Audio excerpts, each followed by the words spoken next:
आए दिन चारों ओर एक ही न्यूज फैली हुई है और वो है आरजीकर मेडिकल रेप केस की। इस केस में जहां अभी तक प्रोटेस्ट जोरों शोरों पर चल रहे हैं, एक वुमेन के फ्रीडम और पर्सनल लिबर्टी की मांग करते हुए, वहीं हमने सुप्रीम कोर्ट में भी एक वुमेन की आजादी की मांग करते हुए सुना है। पर मामला यहाँ संगीन है क्योंकि इस वुमेन पर दिल्ली लिकर स्कैम में one of the king pin होने का इल्जाम लगा है। शायद आप समझ गए होंगे कि यहाँ पर बात और किसी की नहीं बल्कि बीआरएस लीडर की कविता की हो रही है, जो इस केस में बेल की मांग करते करते सुप्रीम कोर्ट में जस्टिस बी.आर. गवई और के.वी. विश्वनाथन की बेंच के सामने आ पहुंची है। उन्हें रिप्रेजेंट करते हुए सीनियर एडवोकेट मुकुल रोहतगी ने क्या पॉइंट्स रखे हैं और भला सुप्रीम कोर्ट बेंच ने एएसजी एसवी राजू से क्या सवाल किए हैं, हम आगे देखेंगे। और ये भी देखेंगे कि ऐसा कौन सा शॉकिंग ऑर्डर सुप्रीम कोर्ट ने पास किया है जो कि आने वाले दिनों में दिल्ली सीएम अरविंद केजरीवाल को भी जेल से निकाल सकता है। इस पॉलिसी स्कैम केस में अब हम देख रहे हैं कि सुप्रीम कोर्ट में जजेस, ईडी और सीबीआई के एक स्लो एक्शन से काफी गुस्सा हो चुके हैं। दिल्ली सीएम अरविंद केजरीवाल के सीबीआई केस में भी हमें ये सुनने को मिला था, जब सुप्रीम कोर्ट में जस्टिस बी.आर. गवई और उज्जवल भुवन की बेंच इस मामले को सुन रही थी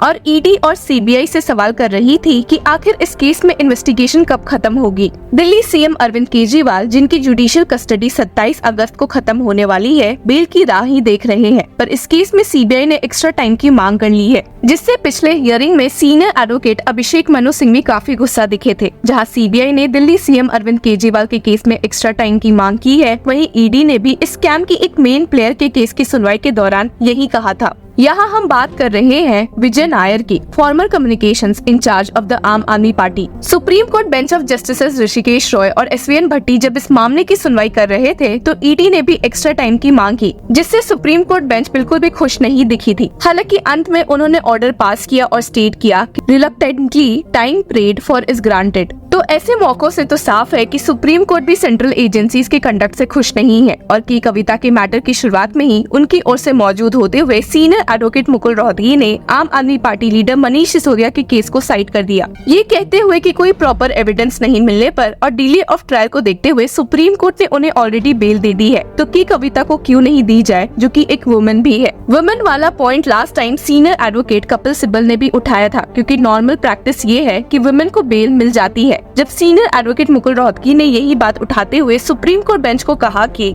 the normal practice is that women do get bail, तो जस्टिस बी.आर. गवई ने स्टेट कर दिया कि बीआरएस लीडर एक वल्नरेबल वुमेन नहीं है और यहाँ तक कि दिल्ली हाई कोर्ट ने उन्हें एक इन्फ्लुएंशियल पर्सन भी डिक्लेयर किया है, जो जेल से निकलकर एविडेंसेस को टैम्पर और विटनेसेस को इन्फ्लुएंस कर सकती है। एक इसी पॉइंट की वजह से बीआरएस लीडर को बेल नहीं मिल पा रही है। हालांकि सीनियर एडवोकेट मुकुल रोहतगी ने बेंच को समझाते हुए कहा कि ईडी और सीबीआई के पास कोई सबूत नहीं है and stated there is no recovery. The allegation is 100 crore moved from South Lobby to Delhi, but there is no recovery and the allegation is that she threatened a witness. It is my word against them. आपको बता दें कि central agencies ने की कविता पर ये इल्जाम भी लगाया है कि उन्होंने ऑलरेडी कई एविडेंसेस को टैम्पर किया है, फोन बदले हैं और यहाँ तक कि फोन्स को फॉर्मेट भी किया है। इस बारे में जब एएसजी एसवी राजू ने उन पे इल्जाम लगाते हुए स्टेट किया था कि she produces other devices, you do not delete contacts, record history, तो इसका पलट जवाब देते हुए जस्टिस बी.आर. गवई ने कहा था कि आखिर इस मामले में एविडेंस कहाँ है and stated you are arguing from the reverse side. What is the material to show that she was involved in crime?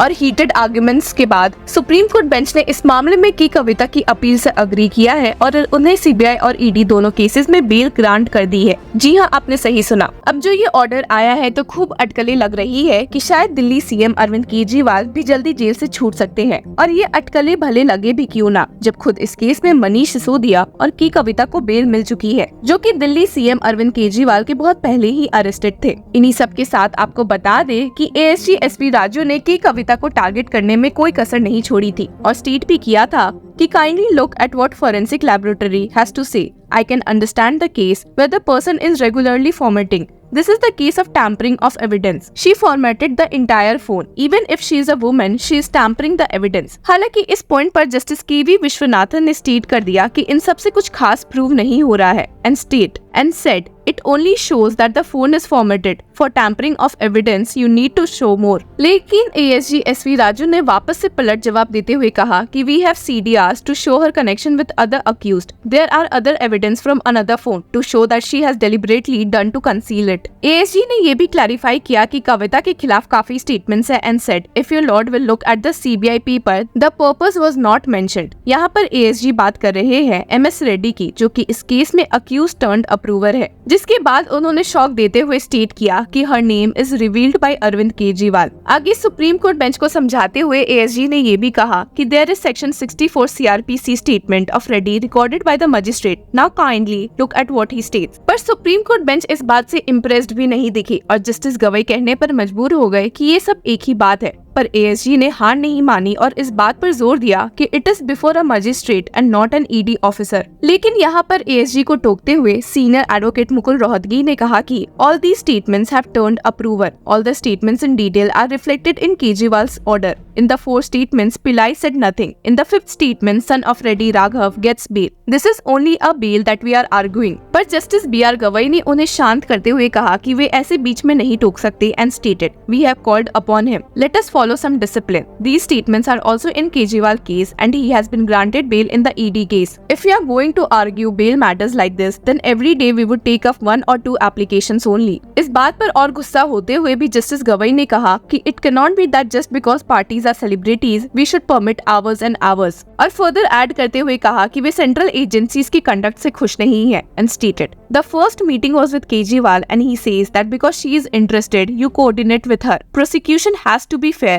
You cannot pick and choose anyone. You will pick up anyone as you choose. Very fair and reasonable discretion. We will observe this in our order if you want. ASG SV Raju अपने points रखे जा रहे थे, पर उन्हें टोकते हुए justice BR Gavai ने कहा कि उनके हर एक स्टेटमेंट से डाउट उनके ऊपर ही क्रिएट हो रहा है and added the statement of Babu that he received money on behalf of Kavita, the more you argue the more observation you invite. यहाँ पर जस्टिस विश्वनाथन ने भी ऐड करते हुए कहा कि how do we proceed in law for women, women is a women. जिसके बाद वापस से जस्टिस गवई ने स्टेट किया कि we have to observe about the impartiality of the agency if you want these observations. Investigation is complete, chargesheet is filed, 493 witnesses, likelihood the trial be not completed and women is here. पर ASG supreme court bench के women point को highlight करने से काफी गुस्सा दिखे और कहा कि ऐसे तो every women arrested will get bail. पर जस्टिस BR गवई ने उन्हें तुरंत टोकते हुए समझाया कि no we will give some reasons. Any observation regarding the unfairness of the investigating agency, we do not know what fate it will have.